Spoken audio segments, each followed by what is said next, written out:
Welcome to Multifamily Grit, where we bring in the experts to share their stories of the celebrations and struggles of one of the most important industries in the U.S., multifamily property management.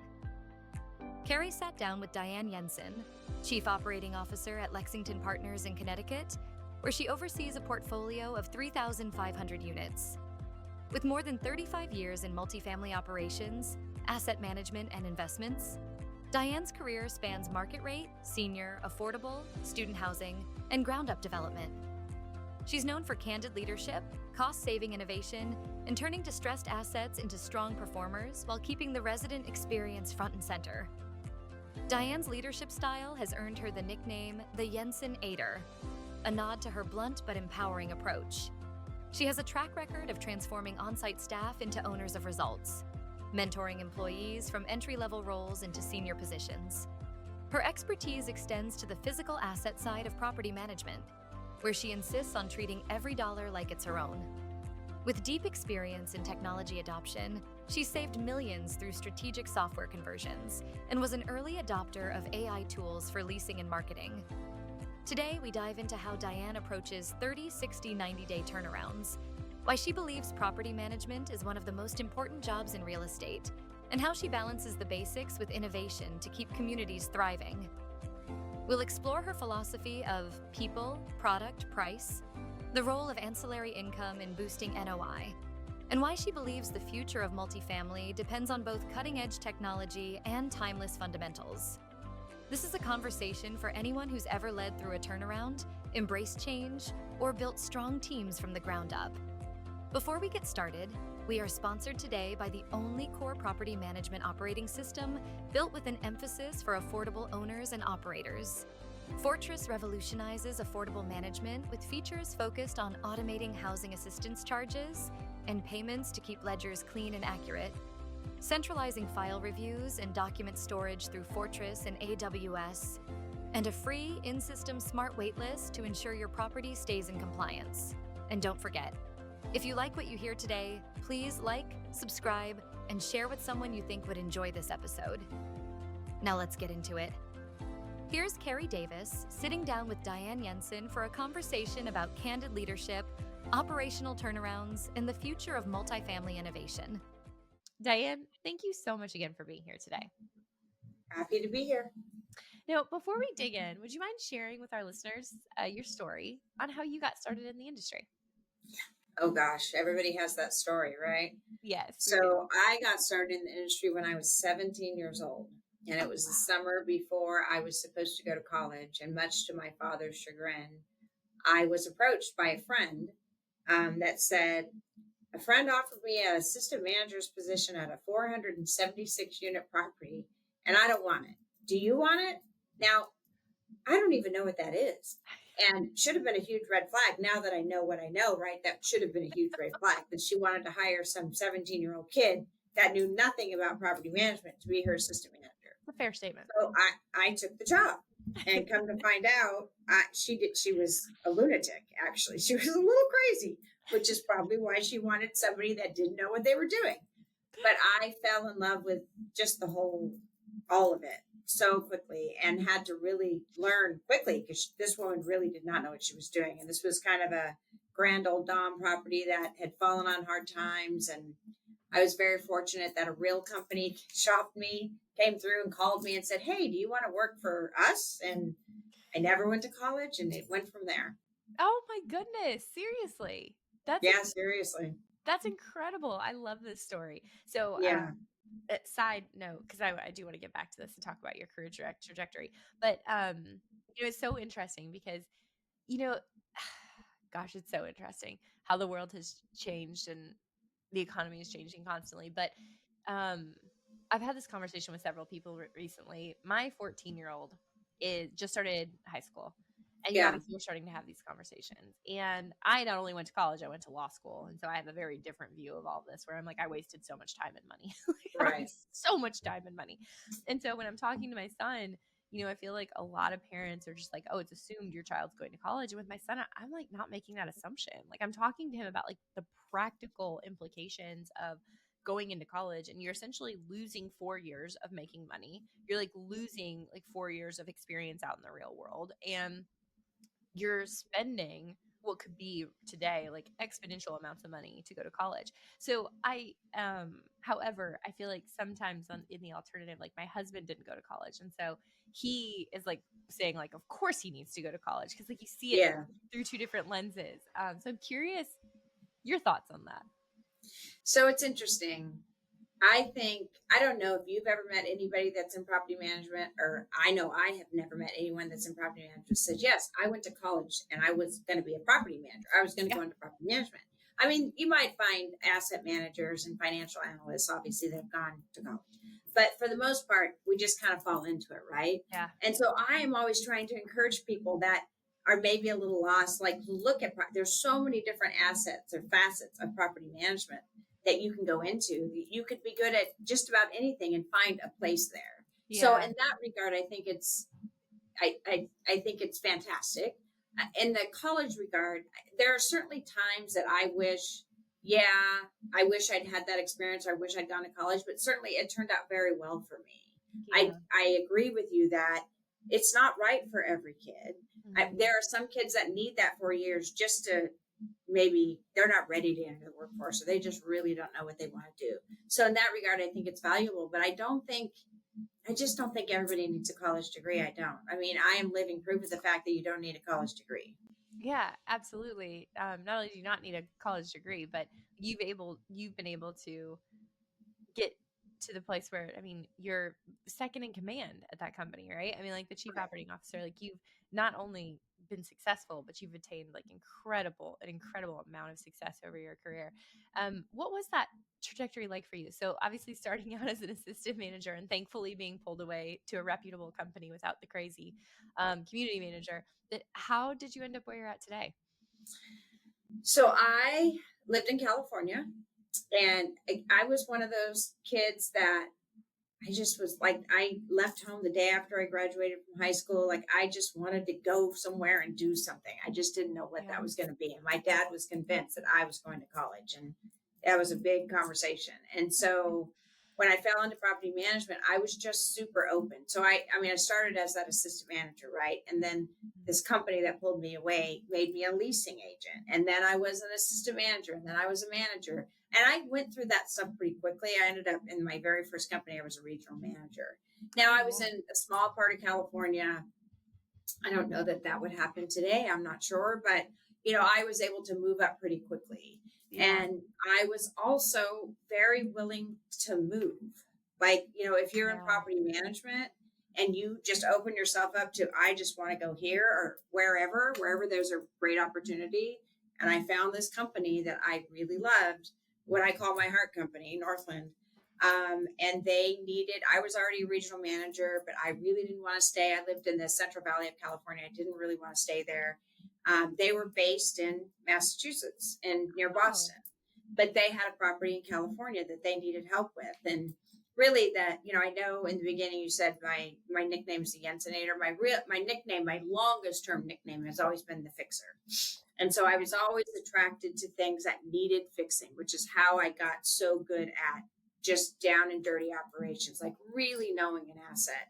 And so they needed a property manager. And you get to be a regional manager. Like, I don't want to be a property manager anymore. But I went to this property and it was a disaster. It was a beautiful property, but they didn't really know what they were doing. They were a tiny little company at that time. Now they're, of course, a very large company.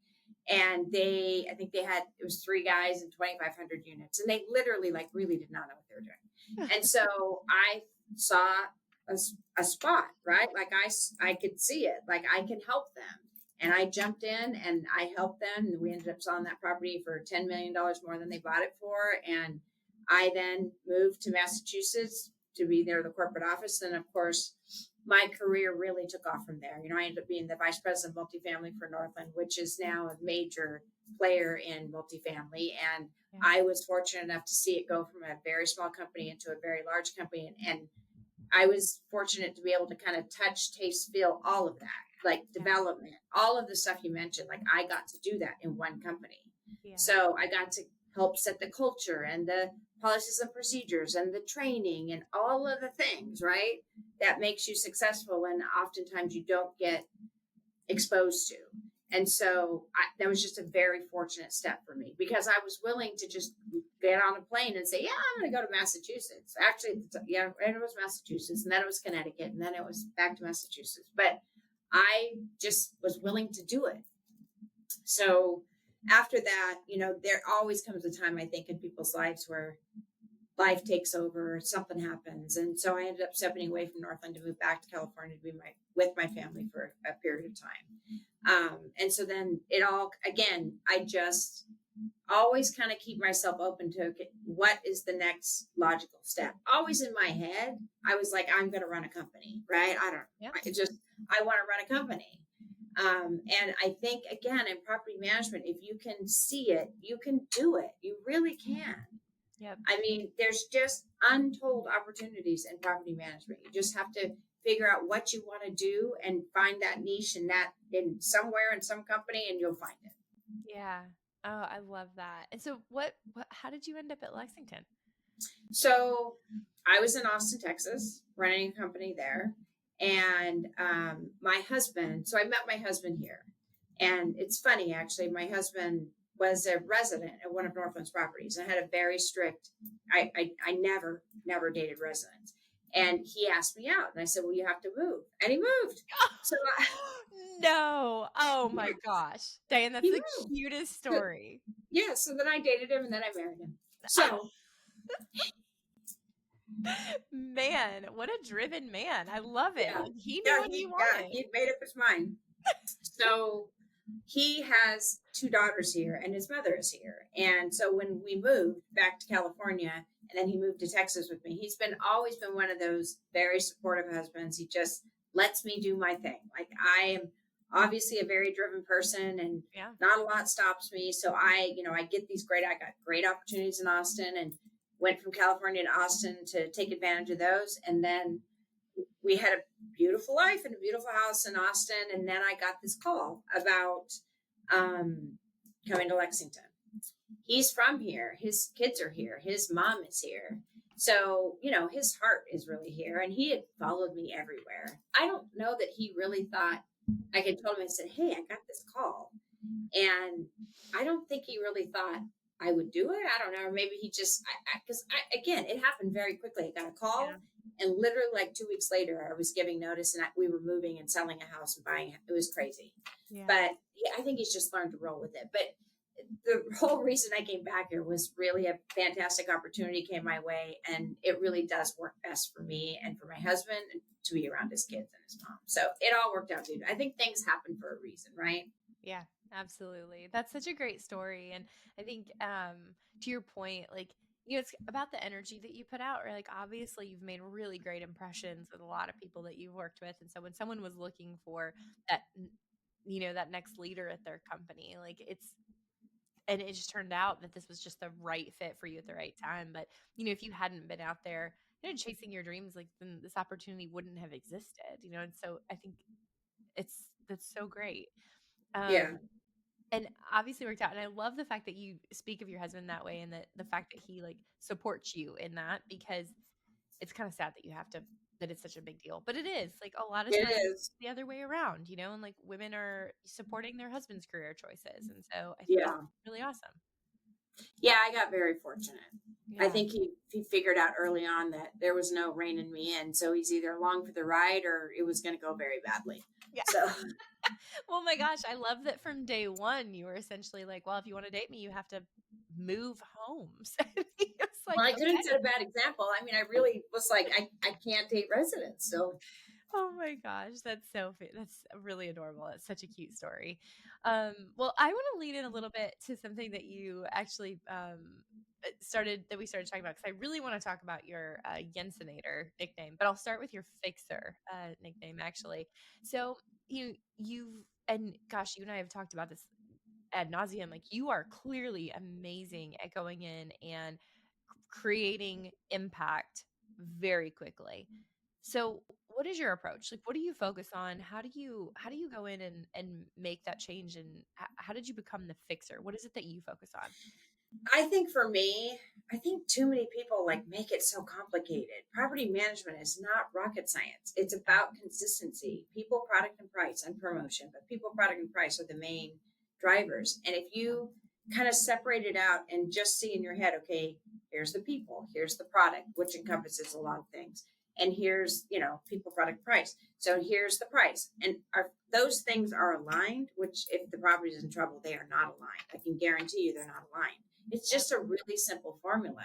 So once you can identify the very obvious problem, and sometimes it's all three of those things that's a problem. But once you can identify them and kind of make it simple, stupid is like, it's just not that complicated. And really, I think starting with the people is one of the most important things. If you never achieve stability of staff, you will never achieve stability of asset. You just won't. I love to say that. I say it all the time. If you cannot achieve stability of staff, you will not ever achieve stability of asset. You just won't. If you are running through people, then nothing ever calms down. Nothing ever goes right. It's just a constant chaotic, as property management often is, right? I mean, a lot of people are in property management because they are attracted to the chaos, but the chaos will wear you out.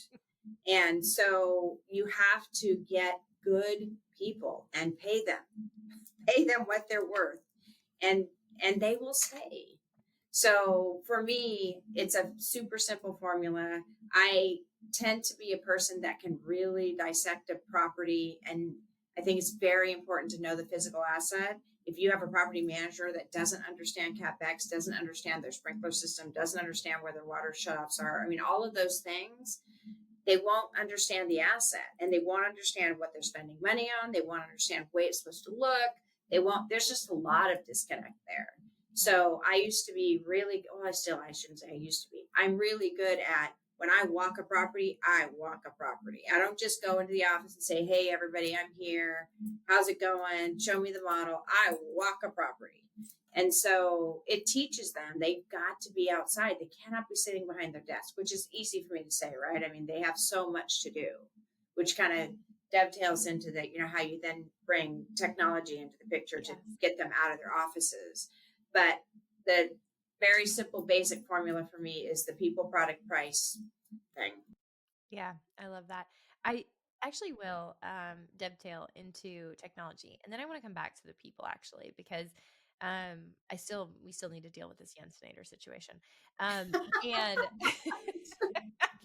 I should have never told you that. Oh, I love it so much. Actually, I'm pretty obsessed with it. And then, but I would also say that I personally believe that even if you have a product or a price problem, you still have there's still a people problem. Like, because people are still managing your product. And oh yes, no, you're absolutely right. So similarly to you, because you even said like you always start with the people. I couldn't agree more. So, but people is definitely an interesting topic. But you're right though that there's almost like this component of setting your people up for success or failure based on the tech, and you're super passionate about technology. I'm very passionate about it. Yeah. So tell me about that. So I realized a long time ago, I can remember, this is a crazy story, but I can remember at Northland, someone said to me one day, use Google. And I said, what's a Google? I can remember that like it was yesterday. Yeah. And then of course, it goes from there. But at the end of the day, if you are not trying to figure out for your people, if you're in a position of authority or a position to set things up, and you are not looking at every which way that you can make their lives easier and more efficient, but also make your product better and your presence better, everything about it, then you are not doing your job. So I know we all get hundreds of emails a day from everybody, like, oh my God, there's this, but I really kind of pay attention to them. I open them. I know a lot of people just delete, but every once in a while, something will catch my eye, and it's a new product that, I'm trying to think, I'm sure there's been many, many, many products that I started using long before people started using them. But I really try to always be on the lookout for the thing. You can get the thing overload, right? It's like, oh my God, we got this product, and this product, and this product, and we have way too many products, and it's way too complicated. But now with AI, I think everybody is struggling to try to understand and learn what AI is. And really, does anybody understand completely what AI is? All I know is I use it every day, and I'm old, right? So it's got infinite possibilities.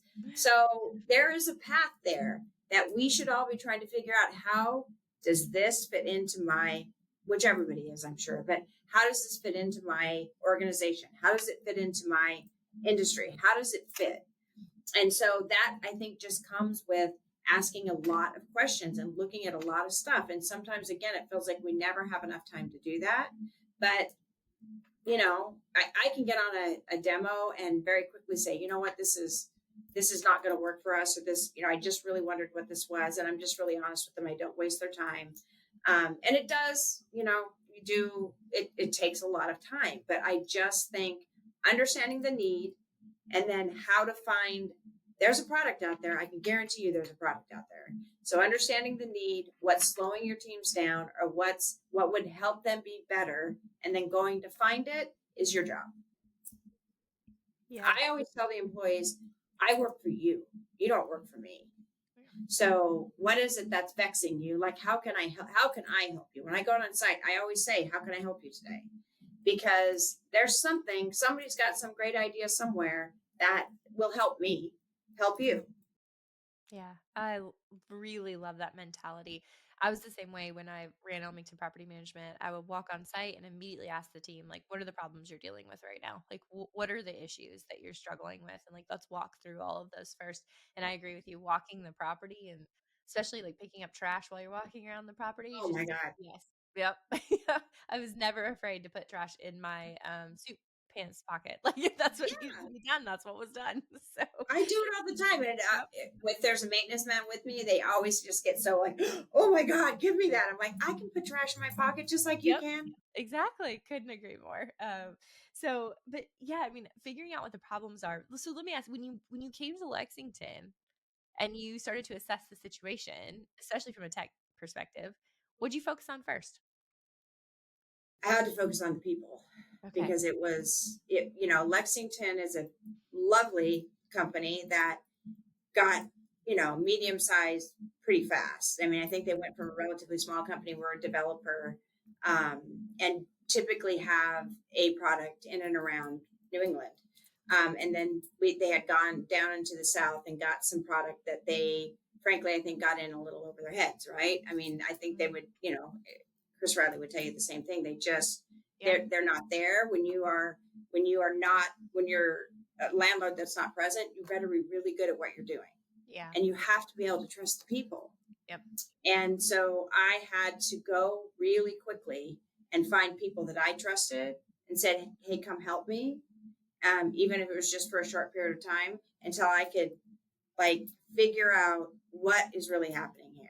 And what I figured out was there was a lot of really smart people working here. There wasn't a clear objective. There wasn't a clear goal. So that all the noise, there was a lot of noise. So we had to just clear out the noise.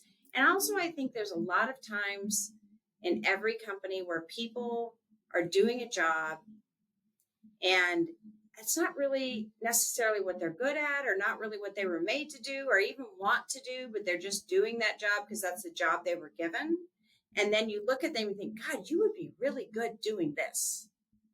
And sometimes it's a hard conversation to have, but I can usually see it pretty clearly. Like, I could see really clearly on the team, like, this person should be this and this person should be this. But those people might have had a very different idea of what they thought their future held.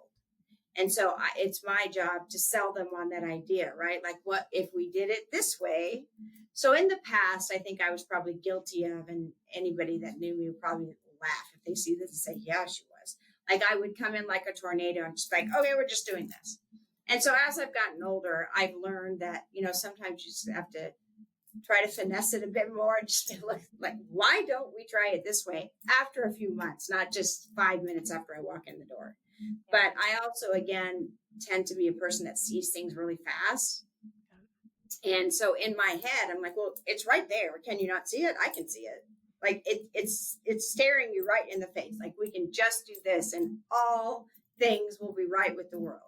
So yeah, I've tried to learn how to be a little bit more graceful in those situations. But Lexington is a mighty little company that is just going to get mightier because they had really good people working here, just not necessarily in the right spots. So I couldn't agree with you more. I loved so many things about what you just said. People would say the same thing about me 5-10 years ago, maybe closer to 6 to 10 years ago. I started meditating 5 years ago and it completely changed me. But I was the same way. Like you could see it. Like you can walk into a community and you can immediately see what's wrong. And to your point, so many times it was that the leasing consultant got promoted to the assistant manager, and and that person was a phenomenal salesperson and loved being out in the community and talking to Great. people, and had turned into, like, first of all, just a grumpy human sitting behind the desk doing admin all day, but also they just weren't good at it. And so, like, you see these things, and then you're like, oh gosh, that person really needs to be back in sales, but that feels like a demotion. And so, how do you handle that, Right. right? And I used to be, yeah, very much so, like the tornado that would come in and just like start moving people around.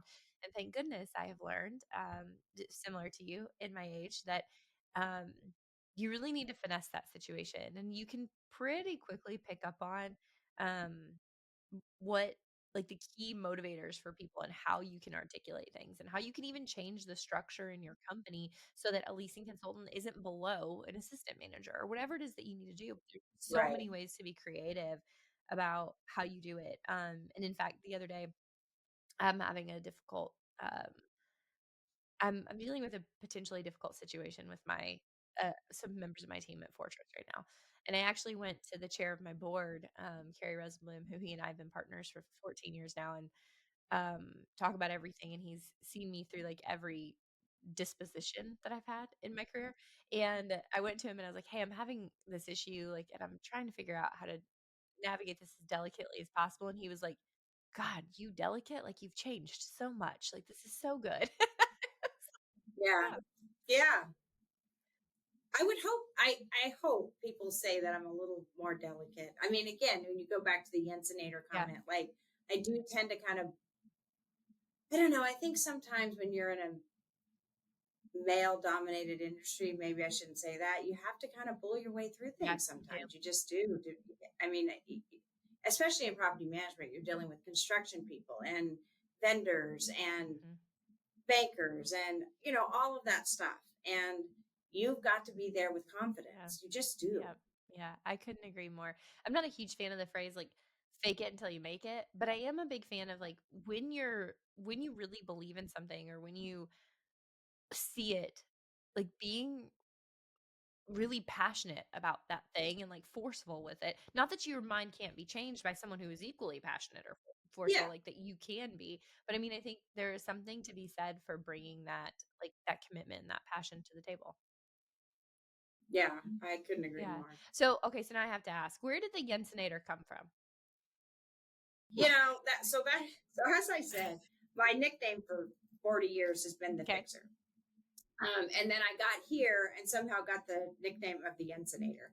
And I think it's because there was a lot of one of the things I'm very passionate about is construction, renovation, CapEx. I really enjoy Okay. it. I think in some other life I must have been like a construction guy, like I like building things. I don't know. I just really love it. I love knowing how things work and how things should be properly fixed. And I love walking into a room of guys that think you have no idea what you're talking about. And then you start talking, and they're like, oh God, she knows what she's talking about. So that always makes me laugh. So I just love it. And there's a lot of difficulty here around the renovation projects that were going on, and not necessarily understanding those projects, the people that were in charge of them, not understanding the projects and not really spending money wisely. So it was one of the things I dug into really quickly and had to get really aggressive about with vendors. And so they've heard me on calls and in meetings, and somebody said one day, "Ooh, they met the Jensenator," and then it just took off.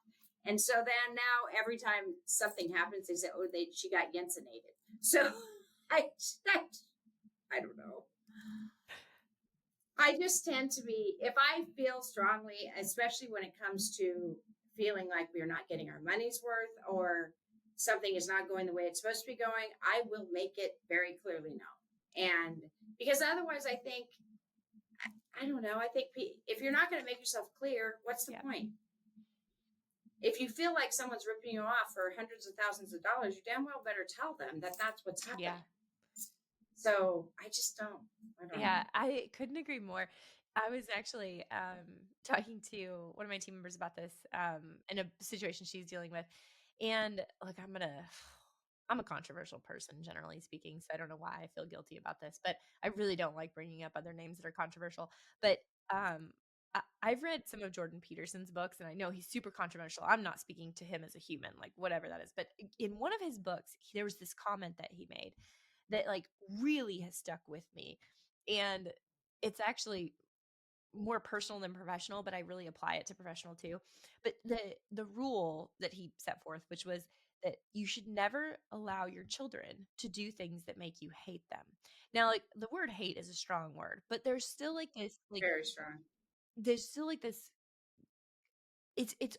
the way he phrased it, or the way he actually explained it, was like more of a subconscious hate, not necessarily a conscious hate. Like consciously we would never choose to hate our children, but like subconsciously, if we're allowing them to continue to do things that create massive amounts of frustration and anxiety in us, then it can cause your subconscious to actually have like pretty negative feelings. But I think the same applies to your professional relationships. Like if you allow people to do things that create like anxiety or frustration in you, then his theory was you actually end up punishing them anyway. You're going to punish the person for whatever it is that they're doing that's creating frustration or Yeah. anxiety for you. The question is, do you punish intentionally and honestly and transparently, or are you punishing by being like passive aggressive or mean or snide because you are suppressing the frustration and not being honest about it? It's like a lot of the ways that he talked about this with kids, I think, is so true, where it's like if your kids are really creating frustration for you, just be honest with them and tell them, like, say it, like, you are really pissing me off right now, or like you're really making me Yeah. angry with what's happening right now, rather than just trying to like push through it and walk away, and then later they come to you and ask you for something and you snip at them, right? Because you're just so frustrated. And so I feel the same way about people. Like to your point, like if you feel like a vendor is ripping you off, then you're just going to be anxious with them and frustrated with them, and maybe like not answer their phone calls or not even want to deal with them. Versus if you're just open and honest with it in the front end, then you can work through that and deal with it. You don't have to become passive aggressive or rude or whatever it is. Yeah, no, and that is exactly it, right? So I think, I don't know. I think we talked about this before, is that if you don't have a clear path, you don't know what the path is. So I do tend to be, I guess a lot of the Jensenator comes from, I am just kind of brutally honest. I don't understand the point of all of the things you just said in terms of like, if somebody's making you unhappy, just tell them and move past it. I know there are sometimes that people, and sometimes I think I forget like what my position is. I used to be a leasing agent. I've cleaned apartments. I mean, come on, I've done all those things. So when I go on site, it doesn't kind of really register with me that I'm making everyone nervous because I'm the COO. Yeah. And so I just don't think of it in that terms. And so I'll say something really blunt, like, you can't, like, let's not do it this way. And of course, because it's me, they're like, oh my God, Diane Yensen said, look, oh my God, she came and she was unhappy because she found a cigarette butt in the parking lot. Meanwhile, I've forgotten about it a nanosecond after I handed it to someone and said, hey, make sure you pick up the cigarette butts. It doesn't stick with me. It sticks with them, right? So sometimes I do forget about that stuff, but I just you say it and you move past it. Just because if I think a vendor's ripping me off, if I think he's a decent vendor and does decent work, I'll set it straight. Don't ever do it again. Now, if he's really ripping me off, I'm probably never going to use him again, but I'm damn well going to get the money back. But still, if there's something that can be salvaged there, and something just like we were talking about earlier about moving people around, coddling somebody in a bad position and trying to, because they've worked for the company for 10 years and just, she's been here for a long time. She's in the wrong position. She's very unhappy and she's not doing a good job. So either we fix it or she won't be here anymore. And that's not going to be good for her and it's not going to be good for you or us. So why don't we just fix Yeah. it? So I do tend to do things very quickly and maybe very surgically. And that probably, I think most people are not like that, and I forget that. But I do think it's really the only way to live. If you're stuffing things down and you're living your life with all of these slights and perceived, bad things that have happened to you and you've never dealt with them, you're just going to be a big, miserable person. Yeah. I couldn't agree more. But I don't want to, but I really don't want to like dig too far into the difficult side of things because, or I guess equal and opposite, right? So like your transparency and clarity on the side where like things aren't going well or where there's frustration and anxiety, you have a pretty equal and opposite or equal reaction in the opposite direction, which is when you see someone who seems amazing, maybe even if they're currently working at Curves, you find a way to help them create success. So I'd love it if you wouldn't mind sharing that story and how you have really, you know, utilized your powers of, I think, transparency and honesty and seeing things to help promote people as well. So I would hope everybody in property management does this, but one of the great sources of finding people is just seeing these amazing people out in the world, servers Yeah. everywhere, just whatever. And they have amazing customer service, which generally does very well in property Yep. management because customer service is wildly important in property management. And approaching those people and just giving them opportunity, saying, hey, I think you would be great. In fact, I have a card right here that says, you're amazing. We should talk. Oh my gosh, I love that. And so then you, on the inside, it says contact me, and you put your name and your phone number, and you just hand these little things out. Oh, that's brilliant. So it's so funny. That sits on my desk. I have a whole bunch of them, but I just looked over. I was like, oh, there it is. But so the story I think you're referring to is currently I have a regional manager. Her name is Mindy. I met her 25 years ago, and I have many, many stories like this, but Mindy's one of my favorites. I met her at Curves for Women, and she was making $8 an hour as I think she was kind of like the center manager, but essentially you're just like helping ladies work out. And she was just fantastic. Like I went a couple times, like that woman should be in property management. She should be a leasing agent. She should be whatever. And so I talked to her, and she came and talked to me. I gave her a job. She ended up working for that organization for 26 years. And she went all the way from a leasing agent all the way up to a very senior property manager over many, many sites. And then when I got here, I found her and I sold her. So now she is a regional manager for me.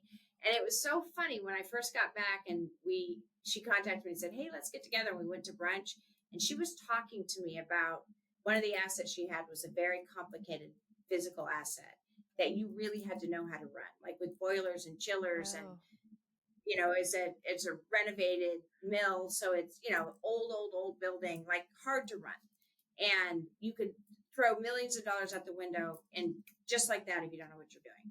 And she was talking to me about this very complicated construction thing that they had, and the whole time she's talking, I'm just getting prouder and prouder and prouder because I taught her that, right?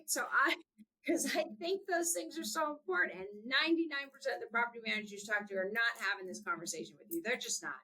And when she was done, she was very passionate about the story about how she dealt with this vendor and how they were overcharging her, and she went through the bill, and she's talking about all these complicated parts of this machinery that had gone wrong. And I sat there for like a half an hour listening to her, and I mean, my face was probably just like, I was probably in tears almost. And when she got done, I was like, I could not be prouder of you. She's like, what? I'm like, I just like you from where you started to now, and obviously so passionate about what you do, and obviously so good at it, because I hadn't seen her in probably 15 years at that point. But to see that she had taken everything that I felt, was so passionate about it, obviously I must have imprinted that on her, I hope. And she was living it and doing it. I was just blown away. And I can think of, I don't know, so many people that have come to me and many years later and said, you changed my life by doing this. Or you came in one day and you encouraged me to do this, and now I do this. And you don't even sometimes realize that you're doing that. But when you have this position and it's easy in property management to find those diamonds in the rough and really propel them to greatness, you should do it. Yeah. Oh, that's such a great story. And I completely understand. I have definitely had those moments where we've had team members who've gone on to like do such incredible things. Honestly, more often without me than with me longer term. And then you just get chills when you realize like what they've been able to accomplish. Yeah. It's exciting. Yeah. I think, again, I know I'm such a walking advertisement for property management, but there is so much opportunity in it. And if you're a little lost, go go do something in property management. You never know. You can achieve, look at me. You can achieve all kinds of things. Yes, I couldn't agree more. I mean, honestly, the industry is so, like you said, like no one goes to school for it. I mean, there are a few colleges that are offering programs like, you know, essentially like a secondary track to hospitality. And there are a few colleges that are offering it, but other than that, like it's not on most people's radar. But to your point, like the opportunities are so diverse because most real estate companies not only have like the property management arm, but they have the investment arm and the development arm and the analysts, and some even have like design arms and like architecture, and there's so Yeah. much that you can, and now tech, like some property management companies end up starting technology companies, and so there's just so much opportunity in the industry. Yeah. Yeah. But I do love the fact that you're a walking advertisement for it. That's Yeah. very fun. Well, it's been really good to me. So, I love it. I mean, I can't complain. Oh, I love it. I love it. I especially love hearing you say that because it's not easy. It's a hard industry. But to be able to say that you can't It is. complain is such a positive outlook on it. But, property management's like the mafia. Once you're in it, you can't get out. So you're done. Well said. People try. They try. Everybody tries at least one time to go to another industry, and then they're right back. So good. So I do want to take a sidetrack though, because we're starting to run up on time, or I'm gonna end up taking your whole afternoon. But I still want to go back to tech. It's so funny because you and I are very similar. We're both like passionate about technology, but I think we're more passionate about people. And I think, by default, we see technology as a tool for the person, right? It's not a tool in and of itself, at least not yet today. Right. It's still a tool for the humans that we get to work with. But you have been going through the process of leading a massive tech overhaul at Lexington, right? You got in, and so you started, Yes. you focused on the people first. And then once you were able to get the right people in the right places and make sure that they were all rowing in the same direction, you started to look at the tech. So I want to ask, like, where did you start in your tech overhaul for Lexington? So the software was particularly problematic. And I do think there's so many good products out there now that there's just no reason. I think people get invested in software and they don't want to change it, right?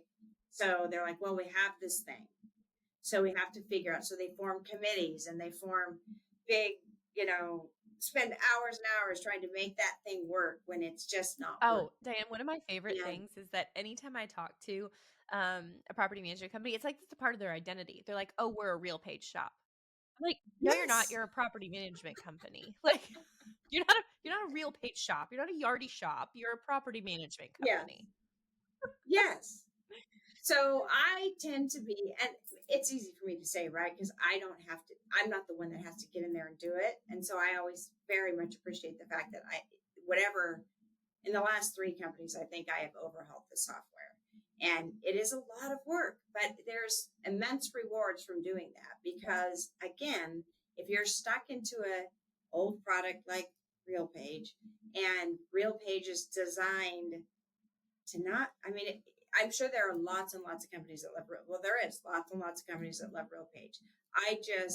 When you have a company that, if you're spending so much time training the software, it's not the right software. It's just not. It should be intuitive. It should work with you. It should be helping you. It should not be dragging you down.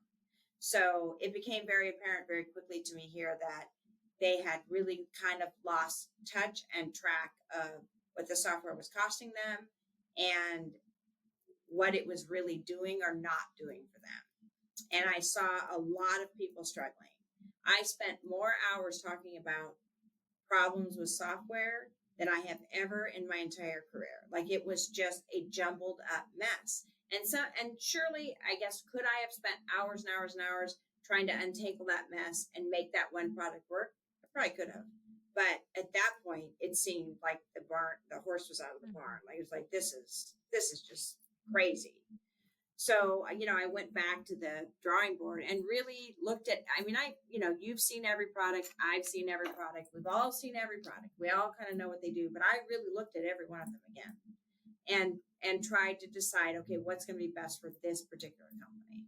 And all of them have really good features. All of them have things you wish were different. But I really focused on, they had a lot of, like, RealPage is kind of famous for, right? Like, they liked something, they gobbled up that company. That they liked another product, they gobbled up that company, and then they kind of glommed them all on like it was, I don't know, a magnet instead of in the socket. Bizarre. Yeah. But so then what you end up with is like 62 different products that are kind of working together but not working together, and you're going out of one database into another database into another database. And I, think, okay, you should go one place. I counted in the old software, just to run a rent roll, I had to go 6 different places. That's insane. Oh, 6 different places. I counted them. You should be able to go into software and put in the search bar rent roll, and rent roll should come up. Take your property and run a rent roll. Like, that's it. So that it was a pretty easy. It wasn't an easy decision because no one wanted me to do it. But, once we got into it, everybody got excited about it because, again, it's a big undertaking. In fact, we're going live with the new product tomorrow. So I've watched everybody, kind of struggling through this transition because, again, I'm not the one that has to sit there and do all that work. So I can just absolutely appreciate and know that I owe them all, like, I don't know, a big spa day or something. But at the end of it, we had training on the software 2 weeks ago. We brought all the managers in and we had training, and to see them all be so excited about the simplest little things like running a rent roll, or just how simplified everything got with this new software. And it just makes my heart sing, like, oh my God, like, I did that. That's incredible. They did that, really. That's incredible. And I know, you mentioned needing to send them to a spa day, but like, I think the reward is in the long-term gain here, right? I mean, like, it's short-term pain but they'll see the rewards as they continue to use the solution. Yes, I think so. Yeah, I can't tell you how. I think people it's like kind of like having an old slow computer, but you don't really want to go get a new computer. So you just put up with the old slow computer and you complain about it and you want to throw it out the window and you never do anything about it and it's getting worse and it's all infected, but you just keep doing it because it's your computer. Yeah. Oh, that's such a good analogy, but actually makes me hang my head a little bit. My computer's been overheating a lot lately. I need to do something about it. Oh, that analogy hits home. It makes me a little ashamed. Oh, but you're so right. I mean, there are times where it's absolutely necessary to trade in the tech. And so I want to ask you one last question about technology, actually, because you mentioned that you are essentially a salesperson's dream because you open all the emails, which is amazing. So I hate it, but if we have a lot of listeners, your inbox is probably about to get spammed. But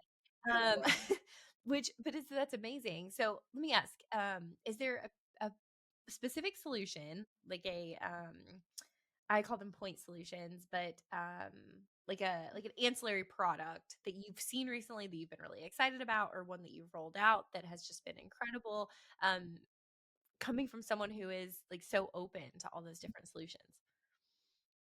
I think any leasing AI solution, which, so Lisa and Appfolio makes me very excited.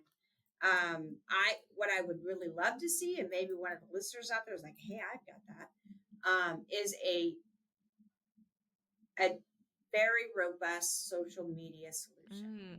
Like, it's easy to say, you got to post. They don't have time to post. And not everybody has the money to hire the person that runs around and is a dedicated marketing manager, a whole marketing team. But so we have to find that solution. There's a couple of solutions out there. And I looked at Sochi recently, and that seems like it might be Sochi, I think it is might be a solution. But there has to be a better way. In Austin, I was very fortunate that I hired an actual person that she kind of did it on the side. And I don't think she realized how good she was at it. So again, I found that kind of diamond in the rough, like, you should do this. Like, you could make money doing this. And so she would go to the properties and make videos. She would make videos with the employees. She got them all into it. And so now that little company has a presence all over TikTok and all of them that's personalized to their product. Now, it was easier in Austin because all the properties were in Austin. So it wasn't, now we're spread out across the country, right? So, but there has to be a better way to do this. There has to be a better way to understand it. There has to be a better way to quantify it. And really, I read the most amazing article the other day that was talking about how people are not really, I've long felt this, but I've never really been able to find the solution, that people are not going to your traditional apartments.com and all of those places. They still go there. And those are important publications, and I get that. But they are organically looking for things through ChatGPT and all of those places. So you got to figure out how to get in that generation's eyesight. Like, how are they really searching for an apartment? They're not going to apartments.com and saying, find me a 2-bedroom apartment in Austin, Texas. They're not. They're going into ChatGPT or TikTok or something like that to find it. Me, I'm 60 years old. So I'm like, okay, I did not grow up doing that, but I got to figure it out. I think it's one thing I've always been good at is trying to figure out, okay, what's current and happening now, even though, people might laugh and they're like, really, does she know? I think I tried to know. So, but I do wish that I guess if I had a wish for a product, that would be it. Yeah, I think that's so spot on. My VP of sales and I were actually just talking about this the other day, and like who's doing this and who's doing it well. And she had actually done some research because there's a customer that we're working with that is looking for that solution, actually also in Texas, but they're just struggling with just extreme competition. There's like oversupply in a few markets. And so they're really looking for a solution like that. And so my VP of sales was doing a little research, and she was like, honestly, the only products I can find are not real estate specific, which could be fine. Like that could be fantastic actually, but just determining, like whether or not how we can integrate with them and like what those APIs look like, those sorts of things, but trying to find those. Right. But I will actually, like I said, she found products that were not industry specific, but I'll share those with you. And like, cause that might be something that you guys might be interested in, Oh, that would be great. looking at. And I do think it's interesting to start to consider, products outside of our industry as AI tends to blur industry lines, I think, in a lot of ways. Oh, yeah. No, I agree. I absolutely agree. Yeah. Well, Diane, I have enjoyed our conversation so much. Honestly, I could keep going. You probably have other things to do with your day. And there are two questions that I have to ask everyone at the end. But I actually want to ask before I do that, just because honestly, I had a much longer list of things for us to talk about, but we hit on a few things that I really enjoyed and that we dug into a little bit. So just want to ask, is there anything else that you want to talk about before I lead into my last two questions? Anything we didn't hit on? I don't think so. I guess I just really want people to kind of, one of the things you said in my intro is that don't forget the good things or the new things are really important, but don't forget the solid foundations of property management, right? Yeah. Like those people, product, price, people especially, those foundations are what make property management what it is, and they're important. And then all of the other stuff is equally important to fold in.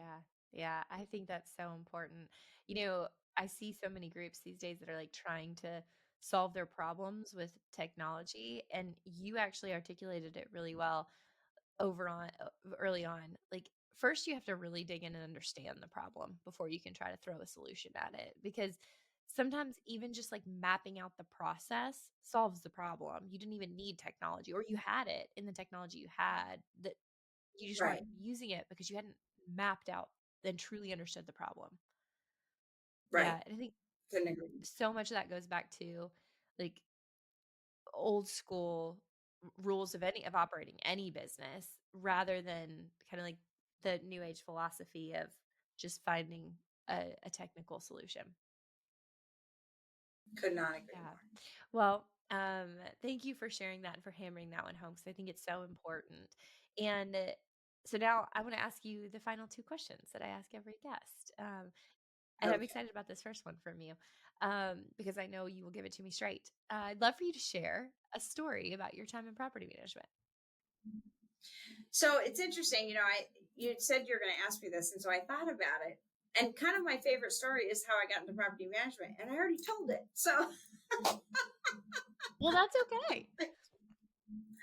I mean, I think we all have those stories, right? We have sad stories and happy Yeah, we do. stories. I think in my career, some of the happiest stories I've had have been centered around one of the things that property management affords us is I get a lot of sometimes not great interaction, but interaction with animals that need help. So I've done a lot of rescuing animals in my career, a lot of abandoned dogs in apartments. I had one of my favorite stories is about a Doberman in Austin that is named Duke, and he was the nicest, sweetest, beautiful dog. And his owner was evicted and left him behind. And Duke was laying on his dog bed out by the dumpster, just waiting for someone to come get him. And was there for 2 days. And to be fair, the owner had asked a friend to come get him, and he got away from the friend, and the friend just never bothered to look for him. So I brought that dog into the office, and that I was just determined that dog was not going to go to a kill shelter. He's a Doberman. It's not going to a shelter. It's not happening. So I must have made, hundreds of calls that day. I was determined that dog was leaving that office with a person. Like, he wasn't going into some sort of death situation. And by the end of the day, that dog had a home, and he still has a happy home. And I was just so happy that Doberman did not go to a kill shelter. So that's probably one of I could tell, we all have crazy stories about the crazy residents we run into, but I think all that stuff kind of runs together. We all say, oh, we should write this stuff down and write a book, but there are really happy things that happen in property management. And one of the things that's happened for me is I have really been afforded an opportunity to, like, feral cat colonies, get them out of properties, but make that a positive situation. I mean, there's, every time we go on a property, there's some poor baby mama with their baby kitties and trying to figure that out for somebody. But so that's been fun for me. Oh, I love that story about Duke, right? The Doberman. Duke, he was the greatest. Oh, He was the greatest. that's a beautiful story, and beautiful that you know that he's still in a happy home. Yes, great home. Love it. So Diane, I'm not going to ask you about the book, but I actually want to ask you first, the article that you were reading. Would you mind sharing that with me when you get a chance? Yeah, I'll have to find it again. But yeah, I just read it yesterday. I'm sure it's in my email. It was a really interesting article about AI and how organically placed things can kind of become the Wikipedia, really, of what, like, if you're looking something up on, like, you looked up Diane Yensen and ChatGPT, like, the last thing that was posted about me is probably what's going to come up. So what is that last thing going to be, and how does it get posted? Yep. So it's important. It's that really, I was like, oh my God, that's so true and so clear now that I've got to figure out what's being posted out. I go on ChatGPT and, like, Google yourself, but on ChatGPT and see what comes up. You want to know that. Yeah. After this podcast, this will be one of the most recent things that ChatGPT will find about you. So hopefully it'll be very positive. Hopefully. I have a feeling it would use the word Jensenator, though. So that's my fault. But yeah, I'm pretty sure Jensenator is going to be there. Love it. Well, then my last question, before we sign off, Is there a book that you'd like to recommend to our listeners? There is. So this is an old book, but I thought about this, and I'm a voracious reader, so I love to read. But this book, I used to give it to, and I'm not sure why I don't do it anymore. I really should. I used to give it to every employee that we hired, every employee. They got it, and it's a short book, and I would say you have to read it. I don't know if they really read it. I think they did. But it's Who Moved My Cheese. I love that book. Hey, one more time. Who Moved My Okay. Cheese? Love it. It's an old book. I know it's I've silly. never even heard of it. But I'm excited. Oh, you haven't? Oh my God, it's so good. So it's a very short book, and it's basically about change and how you should handle change, because people do not handle change well. They don't. And so it's a very kind of simple parable, and it's a really, again, I used to have stacks and stacks of them, and I would give them to every employee and say, please read this. And I like to think they did. But at Northland, you would see them in every office. I mean, it was like a religious thing for me, like read Who Moved My Cheese. But yeah, it's a really good little book. Easy to read. Love that. I will be getting it because, first of all, I think this is only the second time that I've had someone recommend a book that I had never heard of, either the book or the author. There's been a few where I was like, oh, I haven't heard of that book, but I know the author. So this is really good. You have brought a book to my attention that I've never even heard of, which is really exciting. Oh, good. It's a silly little book. Like you'll read it in like an hour. Probably. I love it. I actually love books that are like that, like little parables that teach you a lot, but they're so easy to read. Like Patrick Lencioni is one of my favorite authors because that's kind of the way he writes. Like they're short books with like really clean and clear messages, written in a style that's just so easy to read. So I love it. Okay. Well, Diane, thank you so much for taking the time to be here with me today. I can't thank you enough. I know how incredibly busy you are. I've had a similar job before. It's incredibly demanding, but your passion around multifamily and the fact that you are, as you call yourself, a walking advertisement for the industry, and your depth of knowledge in all the different areas of the industry and your passion for the people is just really incredible. And it's really been just has shown through for this entire podcast. So I really appreciate you taking the time with me today. Well, I hope I know I go off on a lot of tangents, so I hope you got something in there. Something. I've got like 5 clips my podcast team has to pull out for me because it was so great. So trust me, there's more than something. All right, Kerri. Well, thank you so much. This was fun. Thank you so much for tuning in to this episode of Multifamily Grit. I hope you enjoyed hearing Diane Yensen's incredible journey. Her story is such a powerful reminder that clarity, resilience, and investing in people are the keys to turning properties and careers into lasting success. From the fixer to the Jensenator, Diane shows us that great leadership means being bold, honest, and always focused on people, product, and price. We also want to give one more shout out to Fortress, our episode sponsor. Fortress is committed to revolutionizing affordable property management with smarter, more efficient solutions that keep communities thriving. If you found value in today's episode, be sure to like, subscribe, and share it with a colleague who would enjoy Diane's insights on leadership, innovation, and the timeless fundamentals that make multifamily work. Until next time, stay gritty, stay passionate, and we'll see you back here soon.